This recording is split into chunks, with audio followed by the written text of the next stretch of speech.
앞서 영상에서 보신 것처럼 비자림로 확포장 구간에 대한 생태 정밀 조사가 10일부터 시작됐는데요.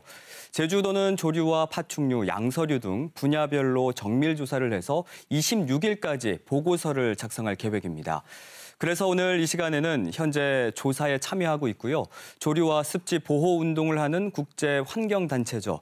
새와 생명의 터 대표이자 정확한 탐조법으로 정평이 나 있는 나일 무어스 박사와 함께 외국 전문가의 시각에서 자세한 이야기 나눠보려고 합니다. 안녕하십니까? 어서 오십시오. 반갑습니다. 네. 제주에는 자주 오시는지요? 제주에는 98년쯤부터 2005년까지는 자주 왔었는데 그 이후로는 자주 못 오고 있네요. 네. 그럼 어떤 인연으로 이렇게 이번 조사에 참여하게 됐는지요? 환경 평가를 다시 실시하게 됐다고 해서 제주도민들 그리고 제주도청으로부터 연락을 받아서 이번 조사에 참여하게 됐습니다. 그 조류 조사는 지난 주말부터 시작을 했다고 들었거든요. 어떤 방식으로 조사가 이루어지고 있습니까? 보통 사람들은 새를 조사한다고 하면 둥지를 찾는 것이라고 생각하는데요. 사실 별로 좋은 방법은 아닙니다. 스트레스를 줄 수도 있고 해서요. 또 천연기념물인 새들에게는 방해가 되는 행동이죠. 저 같은 경우에는 조사를 할 때 천천히 걸으면서 소리를 듣습니다. 또 그러면서 어느 쪽에 새들이 위치하고 있는지를 파악하고 있는 편이죠. 정밀 조사를 시작하기 전부터 강창환 제주조류협회 지회장이 멸종위기 야생동물 2급인 긴꼬리 딱새 둥지를 발견하지 않았습니까? 그렇다면 박사님께서는 지금까지 어떤 종류의 새를 확인하셨는지요? 강창환 지회장님께서 조사를 잘 진행해 주셨는데요. 처음 몇 시간은 함께 조사를 했습니다. 몇 시간 만에 이 비자림도로에서 긴꼬리 딱새 둥지를 발견했고 팔색조 역시 볼 수 있었습니다. 그 이후 조사를 통해서 모두 45종의 새를 확인했습니다. 거기다가 이 팔색조가 활동하는 구역 약 16군데, 또 긴꼬리 딱새 활동 구역 20군데, 더 놀라운 건 붉은 해오라기 활동 구역을 3군데나 확인할 수 있었습니다. 붉은 해오라기 같은 경우에는 전 세계적으로 개체수가 대략 600에서 1700 정도 되는 것으로 알려져 있습니다.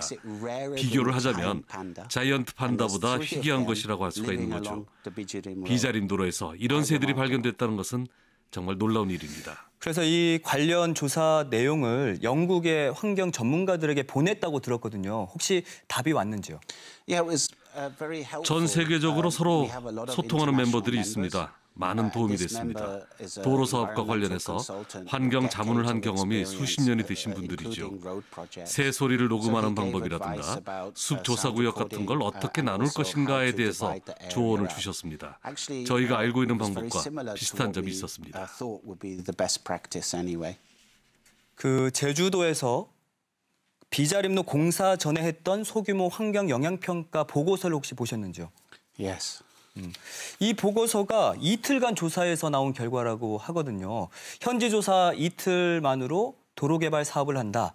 영국인의 눈으로 봤을 때 어떻게 생각하십니까?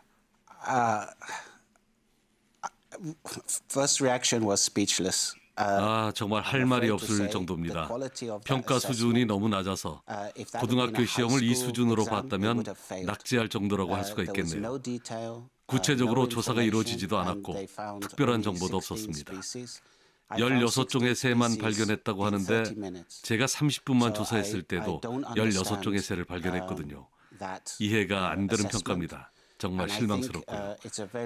이 도로 사업이 지연되면 손해가 클 것이라고 예상하는데 어떤 종류의 새들이 서식하는지에 대해서 좀 더 조사가 잘 이루어졌다면 좀 더 일찍 현명한 결정을 내릴 수 있었을 거라고 생각합니다.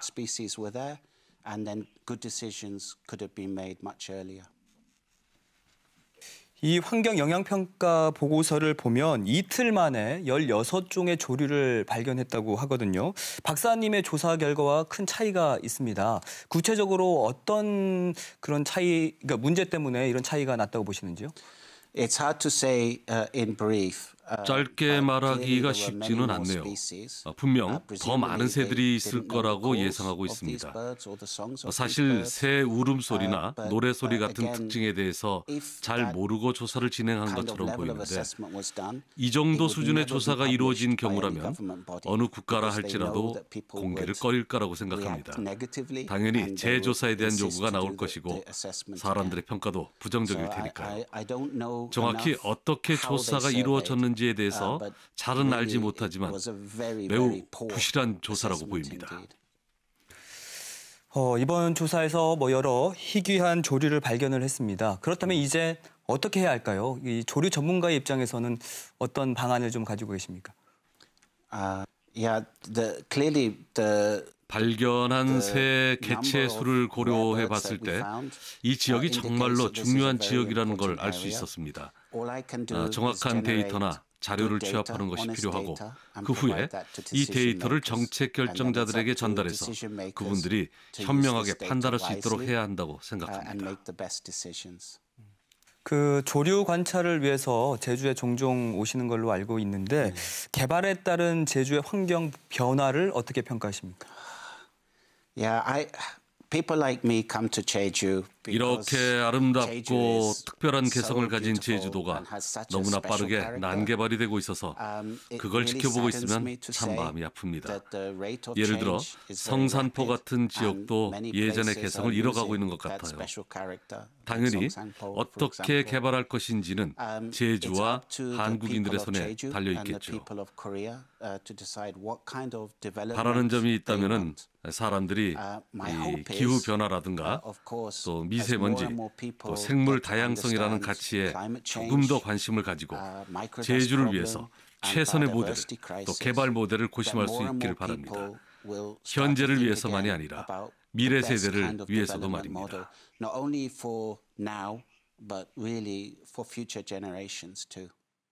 네, 박사님께서는 오늘까지 조사를 마무리하는 걸로 알고 있거든요. 그동안 고생 많으셨고요. 또 오늘 말씀도 정말 고맙습니다.